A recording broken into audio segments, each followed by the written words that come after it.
Je vais me faire l'avocat du diable, OK? Moi, je suis un peu tanné d'entendre les gars se plaindre, puis lécher leurs plaies, puis tu sais, le mal de l'homme moderne au Québec et tout ça. Écoute, les filles, ce qu'ils voulaient, là, c'est qu'elles voulaient devenir autonomes, avoir une carrière, pouvoir choisir, mais en même temps aussi se faire cruiser, puis qu'on leur ouvre la porte de l'auto. C'est pas bien difficile, là. Je trouve que, tu sais, c'est les gars, à un moment donné, qui n'ont pas suivi, puis qui sont tous fourrés. Non, tu sais quoi, les gars se sont posés des questions, puis ils devraient arrêter de se poser des questions. C'est ce qu'il y a de plus simple sur la Terre. C'est un rapport entre une femelle et un mâle. Il y a toute une autre affaire qui est rentrée, qui est arrivée en même temps et qui est sanctionnée beaucoup par les femmes qui font ces données. C'est tout le mouvement de politically correctness que les femmes ont renforcé au maximum et ça les réconforte énormément. Et il y a un moment donné, c'est sûr qu'il faut que les gars arrêtent de se plaindre puis dire puis c'est dur d'être un homme aujourd'hui puis qu'il le soit, tu sais, qu'il se lève puis qu'il pisse debout, là, tu sais.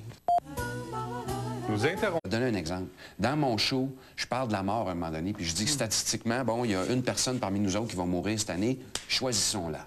Et là, je propose des choix. Et le premier choix que je propose, c'est, on prend-tu un gars? Et là, les filles, ouais, puis ça rit, ils sont super à l'aise de dire ça. Ah oui, on l'en tue un. Et là, après ça, tout de suite après, je dis, une fille? Et là, il y a 3 gars qui font, puis là, il y a toutes les filles qui font, oh. Comme si, tu sais, c'est pas... Ça marche pas des deux bords. Puis on s'est efforcé dans la vie de dire que les joueurs de hockey, c'est des épais, les soldats, c'est des épais, les policiers, c'est des colons violents, les pompiers, c'est des cruisers qui se pognent le beigne. C'est toutes des affaires qui représentaient, quand moi j'étais jeune... On a l'impression qu'on se promène avec les symboles de masculinité, c'est forcément épais. On a l'impression qu'on se promène avec un écriteau écrit « Kick my ass ». Oui, et c'est fatigant. Tout ce qui était les symboles de la masculinité est devenu quelque chose qu'on s'efforce constamment d'abaisser. Moi, quand les filles me parlent de leur prince charmant, ça me fait rire. Parce que le vrai prince charmant, il arrivait sur son cheval, il sauvait la fille, il la baisait, puis il retournait sur le champ de bataille, se battre. C'était ça, le prince charmant. Il restait pas là avec son cheval à jaser de ses émotions, comment il se sent d'être avec elle. Alors, tu connais le syndrome La Belle et le Clochard. La petite chienne de maison toute cute et sophistiquée tripe sur le cabot de ruelle et l'amène chez elle dans la maison, puis le domestique, puis à la fin, il fait son petit caca sur la gazette, puis quand il est trop domestiqué, je suis convaincu qu'elle va le sacrer là pour un autre cabot de ruelle. N'est-ce pas la contradiction fondamentale des filles? Tout à fait. Tout à fait. Moi, je l'explique différemment. Moi, ce que je dis, c'est... Fais tomber en amour avec toi parce que t'es comme un cheval sauvage, tu sais. Mais là, aussitôt la première étape, c'est de te rentrer dans le clos, d'essayer de te faire des tours en rond autour avec la corde. Après ça, tu mets le harnais, la selle, puis après ça, elle finit par te reprocher de dire « T'es plus le cheval sauvage que j'ai connu, tu sais. » Ben, regarde, débarque dessus mon dos, puis on va voir comment ça va se passer.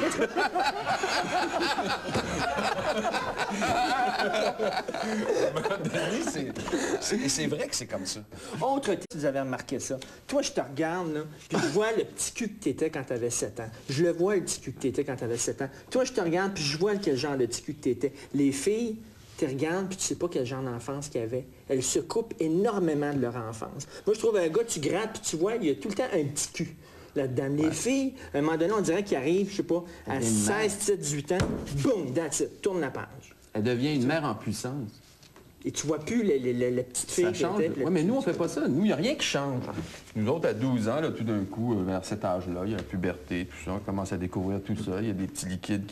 Chez les filles, il y a toute une structure. C'est là où la notion d'instinctive réaliste... C'est vrai quand tu y penses, ne serait-ce que du point de vue biologique, le principal changement qui s'opère chez l'homme physiquement, c'est comme tu dis, les petits liquides, tout ça, a rapport avec la notion de plaisir pour nous autres. Alors que la fille, ce qui arrive, est plutôt traumatisant et vient avec un paquet de responsabilités. Ça... La notion de douleur, la responsabilité, et elle devient une mère en puissance.